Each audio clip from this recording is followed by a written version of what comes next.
Hi, my name is James Siderius, and I'm going to present joint work with Mohammed Mosajer on the folly of breaking echo chambers, which will look at platform interventions and community-based social media.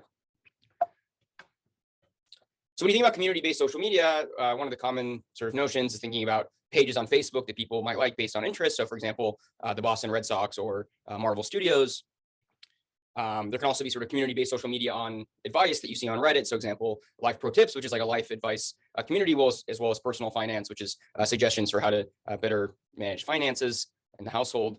But also on Twitter, where you think about hashtags and communities formed based on hashtags, such as people that are interested in Ethereum, which is a open source platform for cryptocurrency, as well as Academic Chatter, where people share and post academic papers of interest. And sort of while these communities are very innocuous, there are other communities that are maybe not so much. For example, our No New Normal, which is based on sort of rejecting COVID policies, or for example, Are the Donald, which is based on sort of these alt-right ideas and very extremist principles. And so what we're going to look at here is sort of a model of community formation, keeping in mind sort of these examples of perhaps both innocuous type communities, as well as those that are sort of more on the extreme end. And what we're going to look at is sort of agents that arrive sequentially and decide when to join certain communities.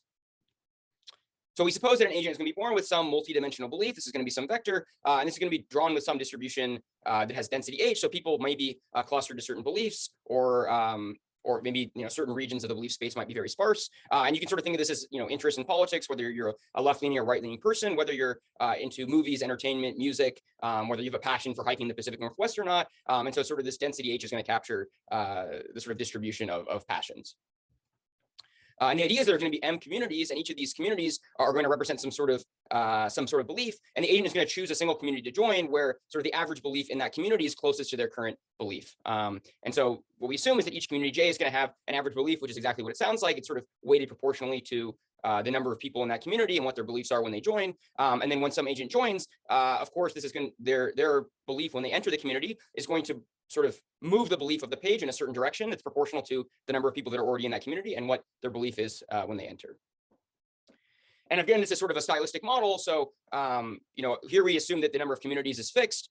We are able to also handle the case where the number of communities is sort of dynamic and people can choose to form their own community, form a new page and a new subreddit, as well as also this sort of example where you might be able to join several different communities instead of just one. So just sort of an illustration of how this might work. So there's some agent that joins, there's already 4 communities that exist on this social media site. They look and they see that, okay, so actually the red community is the one that's sort of most closely aligned with their belief. So they might choose to join this. And when they join this, they actually influence sort of the average belief of the page. So they actually might move the page closer to sort of their pink belief instead of just red. But again, this is sort of proportional to the number of people that already exist on the page, as well as the person that just joined. A new person enters, they have sort of different interests from whoever entered before them. This person is going to join this community, and the belief stays roughly the same. So while agents kind of in that population have very similar beliefs, they don't tend to have identical beliefs. And similarly, agents keep arriving, and these agents sort of decide how to sort of self-segregate themselves into the communities that are sort of mostly that are most closely aligned with their own belief. And so what comes out of this is like a very sort of unique community structure. So as agents sort of decide, where to, how to join pages, what you get is this Voronoi diagram that is determined entirely by sort of the density of the beliefs that I showed before. So it turns out that one of the results we have is that this Voronoi diagram is going to be unique, and it's going to represent sort of the average belief of people on the page. And people are going to sort of segregate themselves into communities based on what their beliefs are entering that stage. And so these dots here in the Voronoi diagram sort of represent the average belief of the community. So what does, the pink or the blue community look like, and the average sort of sentiment of what's on the page. And then the actual shaded region represents the beliefs of agents who join the community. So these are when the agents are sort of entering, they're deciding, okay, do I join the pink community or maybe the blue community? And the community they actually join is determined by sort of these shaded regions in the Voronoi diagram. And what these sort of bold sort of dividers of the Voronoi diagram represent are people that are sort of indifferent between the adjacent community. And so you can sort of construct these by figuring out who is sort of where is the dividing line between someone who is willing to join the pink community or the blue community, and this kind of generates the general structure. In 2 dimensions, these will be lines. In 3 dimensions, these are surfaces that dictate who joins what. And then of sort of most important concern is the sort of fringe communities, right? So as I said before, there are a lot of innocuous communities based on maybe sports interest or entertainment interest. But when it comes to things like politics or other extreme ideas that lead to possibly undesirable actions, we need to think about these communities that live on sort of the edge of society. And what's sort of interesting is that these communities on social media, because they self-segregate into these extreme beliefs, they will tend to sort of echo each other and continue to promote things that might be undesirable. So we're sort of interested in these particular types of communities. And the reason we are is that, social media recently has been, gets kind of a bad rap because the idea of these echo chambers existing has sort of led people to become more polarized, more sort of extreme in their beliefs. And while most models attribute that to maybe algorithmic filtering or sort of trying to push people, away from each other, in reality, a lot of it is driven by this sort of self-segregation. So exactly how I described in the model, where people tend to sort of intentionally choose communities where their belief is welcome and encouraged. And the problem with this, of course, is that with polarization, you get a lot of action based on it that is sort of extreme and can be sort of societally harmful. So for example, if you think about actions on the left, when we had the defund the police movement and a lot of the Portland riots, this caused a lot of damage and was based on a lot of misinformation about police brutality, some of it true, but a lot of it was sort of accentuated based on the communities that these people were in. And similarly, on the right side, we had the Capitol riot, we had storming the Capitol from people on the right side that were trying to, they believe the election was stolen by Trump or by Biden, and that was very harmful. So when we think about sort of, the platform as someone, maybe that's trying to maximize engagement, but also, they want to have like socially responsible social media. They want to have social media where people are able to exchange beliefs, but there's widespread concerns about, the spread of misinformation, especially within echo chambers. So what is something that the platform can do to sort of mitigate these effects? And one of the interventions that's been proposed is sort of this soft intervention, which is called a quarantine on a given community. And so what a quarantine is, basically, is just an extra hurdle that people have to go through before they're able to see content or post content on a certain subreddit. So in this case, you have to actually log in, and then you go through this sort of screener question before you can post. And while it doesn't prohibit you from sort of engaging with that community, perhaps you never learn about the community because you surf the main page, or perhaps it never comes to your attention just because it's quarantined. So you're more likely to join a different community. But if you're very, very determined, then of course you're still able to post and sort of engage with those types of people. Then of course there's the very hard intervention, and the hard intervention here is a complete ban on the extreme community. So what you might see here is that, okay, even the most determined people are not allowed to interact at all in this community because we've determined that it's, violates certain rules. And as the platform, we completely disallow any posting or engagement with it. In this case, the person is sort of, even if they're very, they would love to join the subreddit, they're forced to join this other community. And so let's think about sort of what the impacts or the effectiveness of these interventions is.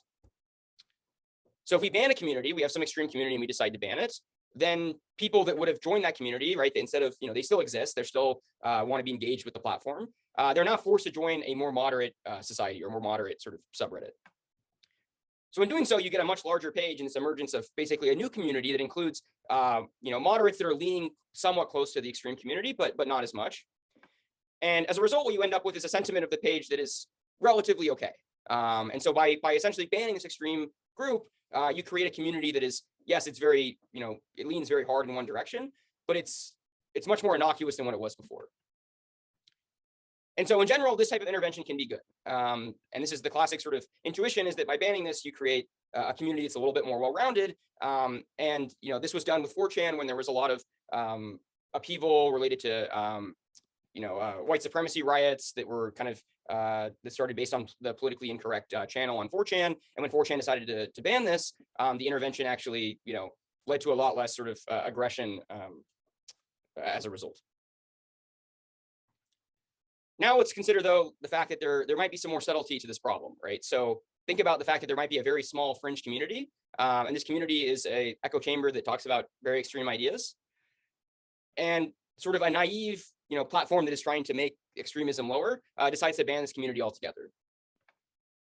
Well, what happens actually here is that, yes, the sort of extremist page disappears, but these extremists sort of migrate to an adjacent page that pulls a lot of a broader community closer to where their belief is. So what you get in essence is you get the emergence of this larger new community that happens to have a belief that's very much more aligned with the extremists. And in this case, you can imagine the intervention is actually negative, right? By sort of isolating the extremists and letting them talk amongst themselves, they take a certain action that they might have taken anyway, right? They might, they choose not to get vaccinated, but they would have done that regardless. But by sort of integrating that through the act of banning the page, it actually makes these sort of extremist ideas more popular and more mainstream. So by breaking the echo chamber, you essentially broaden the community and infect this community with these extremist ideas. And the policy might actually be that you're better off isolating the extremists through either a more mild policy like quarantining, or by not doing anything at all and letting them exist in an echo chamber that doesn't then sort of populate to the more mainstream users of the social media site. So when we think about optimal interventions, sort of what is the way we think about it? Well, we think about sort of the fringe of society, the people that are, in these communities that are sort of at the boundaries of, our Voronoi diagram, as being the ones most likely to take sort of, actions that have negative impacts on society. So formally, what does that mean? Well, we think about sort of these hyperplanes that will cut the community structure into what we call, these fringes, depending on sort of, maybe entertainment, it's fine to have a strong opinion, but when you think about politics, not as much. It'll sort of cut this into what we consider reasonable and unreasonable beliefs in terms of the actions that they will take in society. So we can sort of cut this community into, okay, if your belief lies somewhere kind of in this middle region, then you have sort of acceptable beliefs, and like the likelihood that you are to take negative actions is low, or negative impact actions is low.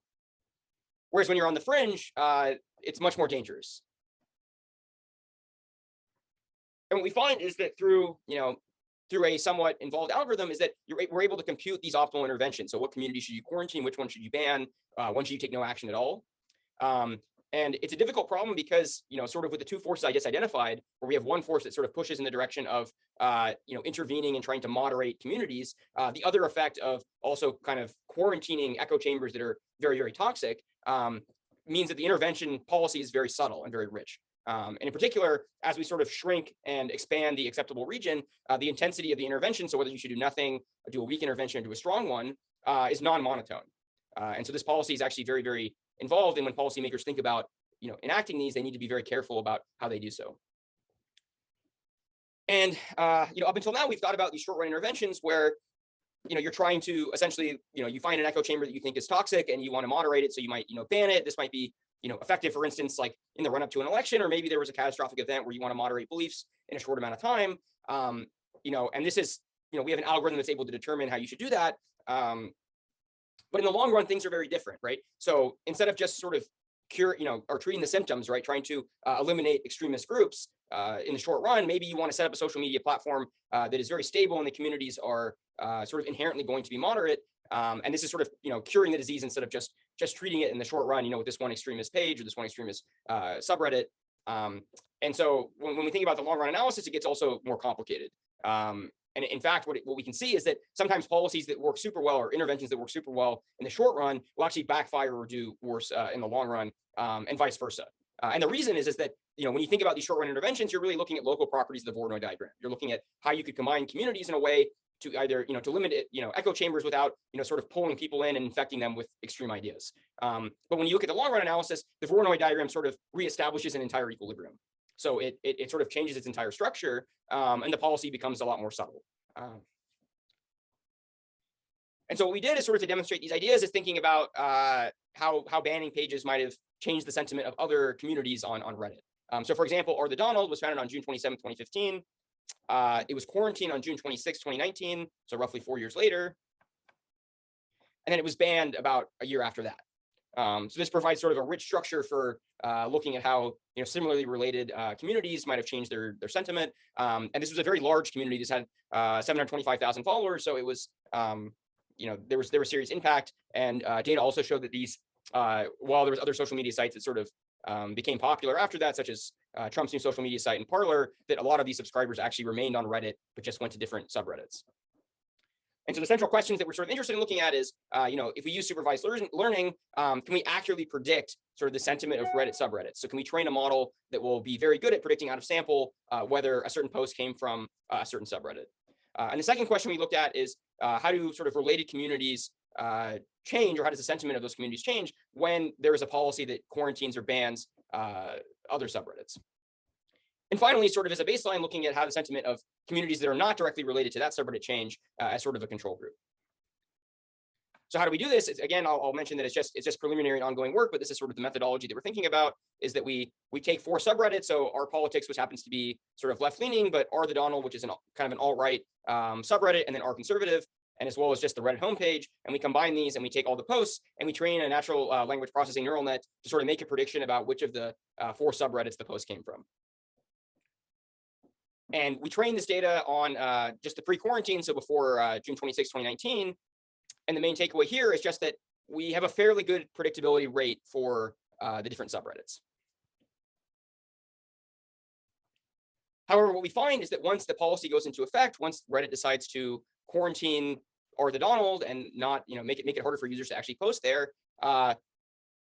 we find that there's more extremism related to R conservative. So basically, the misclassification rate of posts that are on R conservative actually end up misclassifying it as R the Donald. So they believe that the sentiment of that page is actually closer to R the Donald than it was in the pre-quarantine period. And we don't see these effects when we're looking at the front page in R politics. So to sort of sum up, the classic argument against platform interventions is that essentially there is a violation of free speech, and this has to be balanced against things like misinformation and hate speech that generally reduce the welfare of people. And the other classic argument is that, because of the fact that people can self-segregate into these communities, there's this echo chamber effect that sort of contributes to increasing polarization. So, a policymaker that's trying to decide between whether, interact or enacting a platform intervention or not must decide whether, which of these effects wins. But what we show actually is that the naive platform interventions that are trying to sort of accomplish the second effect of reducing echo chambers might actually exacerbate extremism. It might lead to the spread of fringe beliefs and sort of infecting the larger population with bad ideas. And what's sort of interesting is that we find in several cases that there are these interventions that, perhaps should be very soft or non-exist at all, just because if you go in with a hard intervention, again, you might, while you're breaking the echo chamber, you can actually create sort of this negative effect that spreads misinformation. And it's still preliminary, but the evidence that we found shows that R conservative actually becomes more extreme following the quarantine. And so by removing R the Donald, you essentially infect like more moderate groups with these sort of alt-right or more extreme ideas. And so these two effects need to be considered carefully, and interventions need to be well designed. Thank you very much.